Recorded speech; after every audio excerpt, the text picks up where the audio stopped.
So hello guys, कैसे हो आप सभी। आई होप आप लोग अच्छे होंगे। इस वीडियो में हम लोग इस बार डिस्कस करेंगे कि कैसे हम विप्रो से एग्जिट कैसे ले सकते हैं। अगर आप एग्जिट करना चाहते हो तो देखो, सबसे पहले आपको सबसे इम्पोर्टेंट बात जो है, आपको ये देखना पड़ेगा कि आप बेंच में हो या नहीं हो। तो अगर आप रिज़ाइन करने का प्लान कर रहे हो तो कोशिश करो कि आप बेंच में आ जाओ।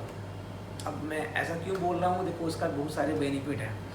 अगर आप बेंच में नहीं आते हो, तो अगर आप किसी प्रोजेक्ट में एडेड हो और अगर आप मैनेजर से परेशान हो या फिर बहुत सी चीज़ें हो सकती हैं, तो उसकी वजह से आप रिज़ाइन करना चाह रहे हो, तो फिर देखो उसके केस में थोड़ा सा प्रॉब्लम हो सकती है, क्योंकि आपको 3 महीने कम्प्लीटली ऑफिस में देने पड़ेंगे। ऑफिस आपको जाना पड़ेगा और जो वो बोलेंगे करना पड़ेगा, क्योंकि अगर आपको रिलीविंग लेटर चाहिए वहाँ से, तो आपको सारी चीज़ें मतलब प्रॉपर तरीके से करनी पड़ेगी। देखो, सबसे पहले आपको क्या करना होगा, इनका एक पोर्टल होता है जिसके अंदर आपको मतलब आपको डायरेक्ट मेल नहीं करना किसी एचआर को, ना ही आपको किसी मैनेजर को मेल करना। आपको क्या करना है, उस पोर्टल पे जाना है, तो डॉट में आप जाके सर्च करना सेपरेशन, और सेपरेशन के में आपको मिल जाएगा वो मतलब जो भी टूल है। तो उसके अंदर आप जाओगे तो आपको वहाँ पे रिज़ाइन का ऑप्शन रहता है, तो आप वहाँ पे रिज़ाइन डाल दोगे। रिज़ाइन डालते ही क्या होगा, जो भी आपकी एक पर्सनल ईमेल आईडी होगी, अगर आपकी पर्सनल ईमेल नहीं है तो आप ज़रूर उसको ऐड कर लो पहले।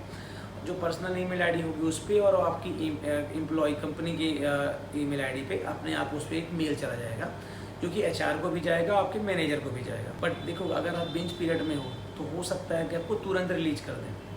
तो अगर आप ये रिक्स, आपके पास जॉब नहीं है, दूसरी कोई फ्यूचर जॉब नहीं है, तो आप पहले वो चीज़ प्लान करके रखो। अदरवाइज़ 1 वीक में भी रिलीज कर सकते हैं अगर आपकी डिपेंडेंसी कोई नहीं है तो, पर जनरली 3 मंथ का रहता है। तो आप जैसे मेल करोगे तो एचआर के साथ डिस्कशन होगा, तो अगर वो पूछ सकते हैं कि अगर आप अर्ली लेना चाहते हो कि नहीं। अगर कोई डिपेंडेंसी नहीं है तो हो सकता है आपको 1 वीक या 1 मंथ आपको रिलीज कर दें। अगर कंपनी खुद से आपको निकालती है तो आपको 3 महीने का पैसा दे के निकालेगी। तो ध्यान रखना कि अगर आप बेंच पीरियड में रहना चाहते हो, लॉन्ग टाइम तक नहीं चाहते हो कि मुझे वो करो, तो बस आप चुपचाप बैठे रहो, कुछ मत करो। इस केस में अगर आप चाहते हो कि मतलब मैं खुद से रिज़ाइन करूँ, तो हो सकता है कि आपको 3 मंथ की सैलरी प्रॉपर ना प्रोवाइड की जाए, अगर आपको अर्ली रिलीज मिलता है तो। अदरवाइज़ आपको बोलेंगे कि ठीक है, आप रिज़ाइन कर दियो, आप आराम से 3 महीने वेट करो, और आपको एक डेट दे दी जाएगी कि आपको इतनी तारीख को। तो देखो, सिंपल सा है, जब आप रिज़ाइन का मेल मतलब आप करोगे, रिज़ाइन रिक्वेस्ट आप करोगे बेसिकली, तो आपको वेट लगे, मतलब 1 या 2 दिन का टाइम लगेगा एक्सेप्टेड मेल का। तो आपको एक्सेप्टेड मेल ज़रूर रखना है जो उनके एक्सेप्ट हुआ है उनकी तरफ से। आप ये मत सोचो कि जो मैंने अभी मेल करा है उसी से मेरा काम हो गया। दूसरी कंपनी, उससे कोई मतलब नहीं है, आपका एक्सेप्ट मेल आना चाहिए। देन इसके बाद ही वही चीज़ आप दूसरी कंपनी में लगा भी सकते हो। तो इसके बाद आपको बस प्रोसेस होने में थोड़ा टाइम लगता है, वो डिस्कशन करेंगे। और मेरे केस में क्या हुआ था कि पहले उन लोगों ने बोला 3 मंथ का नोटिस पीरियड है, आपको सर्व करना पड़ेगा। तो इसके बाद आपका, अगर आप एक्सेप्ट कर लेते हो तो आपको एक प्रॉपर एक मेल जाएगा कि भाई आप इस दिन बाद आप मतलब विप्रो से आपको कोई ईमेल में सब कुछ बंद हो जाएगा। तो फिर आपका सबसे बड़ा 2 प्रॉब्लम रहती है, आपको लैपटॉप सबमिट करना है और आपको आईडी सबमिट करनी है। ये दोनों चीज़ें सबमिट करना कंपलसरी है अगर आप जिस बेस लोकेशन पे हो। तो अगर आपका लास्ट वर्किंग ख़त्म हो जाता है तो आप विप्रो के अंदर नहीं जा पाओगे। तो ये सारी प्रोसेस आपको लास्ट वाले डे के बाद ही स्टार्ट होता है। तो मतलब अब आप सोच रहे होगे कि अगर आपकी आईडी बंद हो गई, आपका लैपटॉप भी बंद हो जाएगा, तो आप वो मतलब कैसे कम्युनिकेट करोगे उनके साथ में।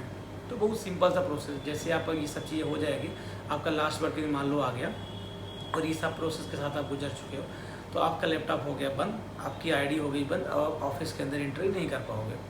तो फिर आपको ना क्या होता है कि आपको एक मेल आता है एलुमिनी का, तो उसके अंदर आपको वो सारी चीज़ें होती है। अगर आपने सैलरी स्लिप नहीं निकाली तो वो चीज़ें निकाल लो, लेकिन मैं तो आपको ये रिकमेंड करूँगा कि जब भी आप 6 महीने हो जाए तो अपनी सैलरी स्लिप वगैरह निकाल दो। देखो, निकालने का प्रोसेस ऐसा नहीं कि आप पेन ड्राइव लगा के निकाल पाओगे। आप सिर्फ और सिर्फ पर्सनल ईमेल आईडी पे अपनी मेल कर सकते हो, कोई प्रॉब्लम नहीं है। बट जनरली ये लीगल नहीं होता, सिर्फ अपनी पर्सनल ईमेल आईडी पे करना, किसी दूसरे पे नहीं, या किसी पेरेंट्स पे नहीं। जो ईमेल आईडी ऑलरेडी जब आपने ज्वाइन करी थी उस टाइम पे अपने ऐड करी होगी ना, सिर्फ उसी ईमेल आईडी पे आप सेंड कर सकते हो, अदरवाइज आपको ब्लॉक कर दिया जाएगा।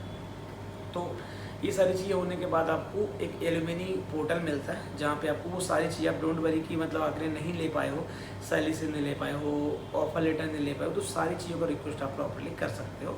ये इसके बाद भी हो जाएगा, कोई प्रॉब्लम नहीं है।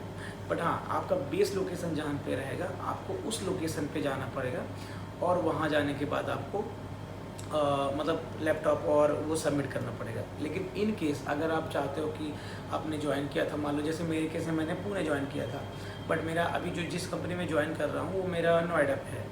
तो इस केस में प्रॉब्लम क्या होगी कि आप तो वहाँ हो नहीं, तो आप लैपटॉप कैसे सबमिट करने के लिए जाओगे एक दिन के लिए। तो इसके लिए विप्रो में वो भी पॉलिसी है, आपको रेस करना पड़ेगा टिकट वर्क फ्रॉम होम जहाँ पे आपने किया है, अपने होम लोकेशन या जहाँ पे आप रह रहे हो, तो आप वहाँ का एड्रेस डाल को बाई कुरियर का ऑप्शन भी चूज कर सकते हो। तो डेफिनेटली आप चूज कर लो कुरियर का ऑप्शन। तो उसके लिए आप एक एलुमिनी पोर्टल पे जाके वो सारी चीज़ें टिकट रेस कर दोगे।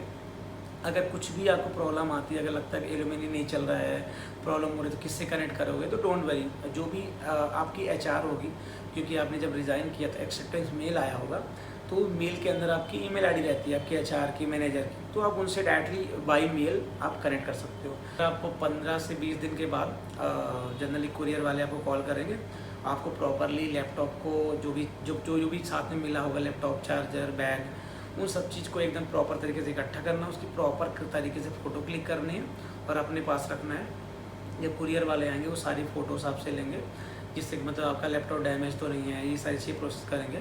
1 मंथ के बाद आपको FNF होगा, मतलब उसी टाइम पे आपको पोर्टल में आपको देखो उस 2 चीज़ के बेनिफिट मैं और बता देता हूँ। जैसे जब भी आप विप्रो से चेंज कर रहे होगे, तो आपके FNF के टाइम पे अगर आपकी कोई छुट्टियाँ बची होगी तो उसका पूरा पैसा आपको रिटर्न मिलेगा, मतलब आपको उसका पैसा मिल जाएगा। हाँ, पर जब जो आपकी सैलरी होगी उस पर नहीं, आपकी बेसिक सैलरी पे वो सारी छुट्टियाँ का पैसा आपको मिल जाएगा, और जितने भी दिन भी आपने काम किया होगा। और दूसरी चीज़ है कि जो अगर आपका आपने अर्ली रिलीज का प्लान करा है, जितने दिन का पैसा होगा वो भी आपको मतलब लास्ट की सैलरी बस नहीं मिलेगी, उसके पहले जितनी भी सैलरी है, मतलब आपको अगर आप जैसे मेरे केस में मैंने जुलाई में मेरा लास्ट वर्किंग डे था, तो मेरी जून तक सैलरी मुझे मिल जाएगी, और जुलाई बस की सैलरी मुझे लास्ट में FNF के बाद मिलेगी। तो अगर आप किसी नई कंपनी में जा रहे हो तो भाई 1 महीने की सैलरी के लिए आपको वेट करना पड़ सकता है, वो डिपेंड करता है। अगर FNF आपका पहले हो गया तो आपको इन अ मंथ आपको मिल। अब बात रही रिलीविंग लेटर की, तो वो भी आपको उसी पोर्टल में मिल जाएगा।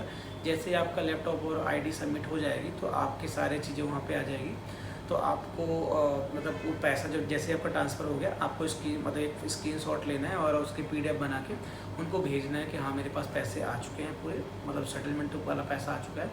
ये सारी चीज़ें करने के बाद आपको पोर्टल पे हो जाएगा। और अगर बात रही PF ट्रांसफ़र की, तो उसके लिए भी एलुमिनी पोर्टल से आप रिक्वेस्ट रेज कर सकते हो। अदरवाइज़ आप अपने पोर्टल पे जाके PF ट्रांसफ़र वाले उसमें जाके आप एक रिक्वेस्ट डालोगे तो यहाँ से वो ट्रांसफ़र हो जाएगा।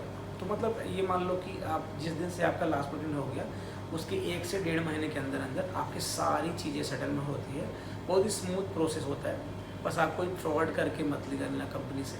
कोई मतलब अगर आप रिज़ाइन कर दिए हो, ये सोच रहे हो कि मैं अपनी कंपनी के बारे में गलत बोल रहा हूँ, तो भाई क्यों बोलना है यार किसी कंपनी के बारे में गलत।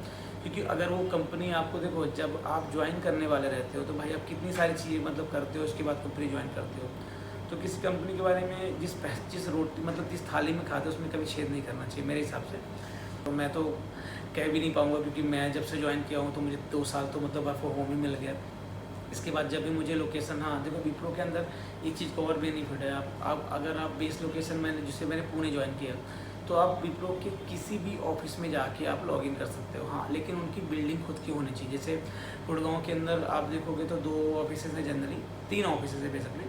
तो वहाँ पे आप जिनकी खुद की बिल्डिंग है वहाँ पे डेफिनेटली आप जाके लॉगिन कर सकते हो, कोई नहीं बोलेगा आपको क्यों जा रहे हो। लेकिन अगर रेंटेड कोई बिल्डिंग है तो फिर आपको वहाँ पे परमिशन लेनी पड़ेगी।